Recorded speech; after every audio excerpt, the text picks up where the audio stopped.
Turma do sexto ano, nós vamos retomar a nossa aula agora.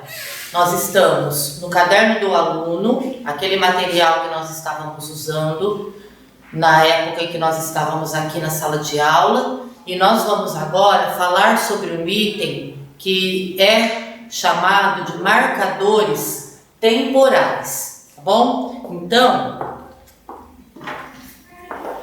em marcadores temporais, lembrando que nós fizemos a leitura do conto ou não conto. E na leitura desse conto nós trabalhamos o discurso direto, o discurso indireto, os sinais de pontuação. E agora, para terminar esse conteúdo, nós vamos trabalhar com essa parte de marcadores temporais e espaciais que nós encontramos na página 13. Primeiramente, nós vamos entender o que é isso. Todas as vezes que nós praticamos uma ação ou que alguém nos conta algo relacionado a alguma ação, nós interpretamos que esse acontecimento ele é localizado dentro de um tempo. O tempo presente, o tempo passado, o tempo futuro. Acontece que essa localização temporal, ela está presente para que nós tenhamos nitidamente um conhecimento do momento em que aquela ação aconteceu. E isso nós precisamos compreender que é algo que nós vivenciamos e que os autores, quando eles escrevem um conto, uma fábula, uma história em quadrinhos e qualquer tipo de texto, há uma localização temporal e há uma localização espacial. Então, acontecem os fatos dentro de um tempo e em algum lugar. Então, na aula de agora, nós vamos trabalhar com os marcadores temporais. No texto que nós lemos, nós encontramos assim: depois de muitos anos, ainda me lembro em detalhes sobre o que eu e minha prima conversamos. Éramos muito pequenas e eu passava as férias em sua casa. Nunca brincamos tanto quanto naqueles dias. Neste trechinho que eu li, quais os marcadores temporais, ou seja, quais são as expressões que nós encontramos aqui neste parágrafo que nos indicam um tempo, tá? Que situa o fato que está sendo narrado dentro de um tempo. Nesse trechinho nós temos depois de muitos anos e temos naqueles dias. O que isso quer dizer? Quando nós pensamos em depois de muitos anos, qual é o significado que nós temos aqui? Que o tempo passou. Passou-se um longo tempo, muito ou pouco, podemos caracterizar assim, porque ele coloca depois de muitos anos, então aqui está claro que passou um bom tempo. E houve o que então? Ela contou o que aconteceu naqueles dias. Então, essa marcação temporal, ela é importante para identificarmos a localização do tempo.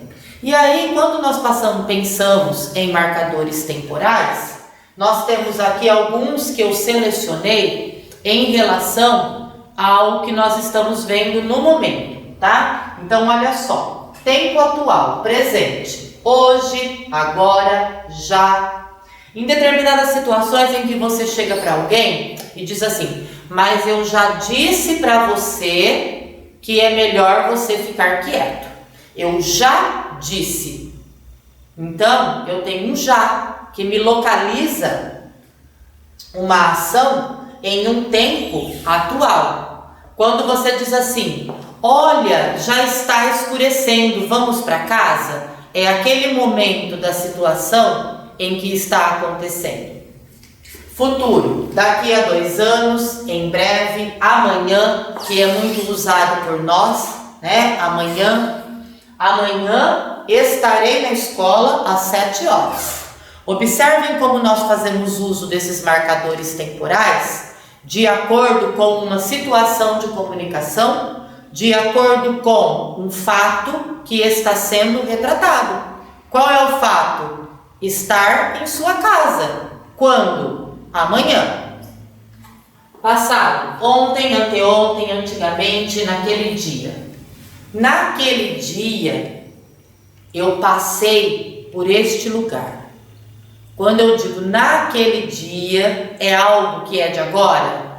Não, é um acontecimento passado, o que já aconteceu. Então, nós interpretamos isso como algo que já aconteceu, ficou lá em um passado.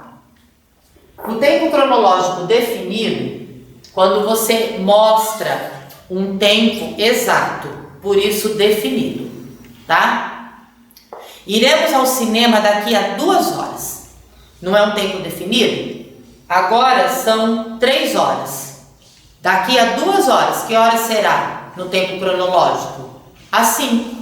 Então você definiu, marcou com precisão, tá? Um outro exemplo. Sexta-feira teremos aula de geografia. Mesma coisa, é um tempo exato, é um tempo definido.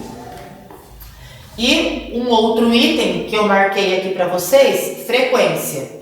Muitas vezes, todo dia, constantemente. É aquele caso em que nós encontramos frases assim: muitas vezes eu pedi para você ficar quieto. É uma frequência.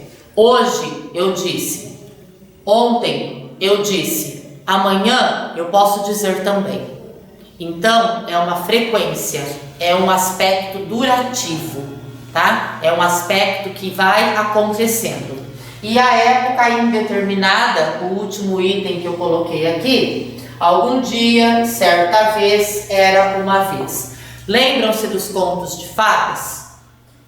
De que maneira os contos de fadas se iniciam? Era uma vez. Por quê? Qual é o objetivo do autor começar um conto de fada com esse tipo de expressão?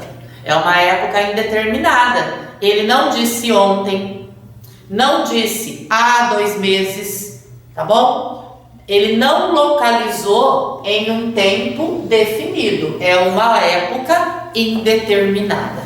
Então, os marcadores temporais, eles têm esse papel dentro de uma narrativa, tá? Então, eles têm o papel de localizar um acontecimento, de localizar um fato dentro de uma localização temporal. E de acordo com a situação de comunicação, de acordo com o texto que está sendo escrito, com o fato que está sendo narrado, nós vamos então fazendo uso desses marcadores temporais para que o nosso texto fique claro, objetivo, de maneira que o nosso leitor tenha clareza dos acontecimentos. Então, na aula de hoje, nós vimos os marcadores temporais. Até a próxima, turma!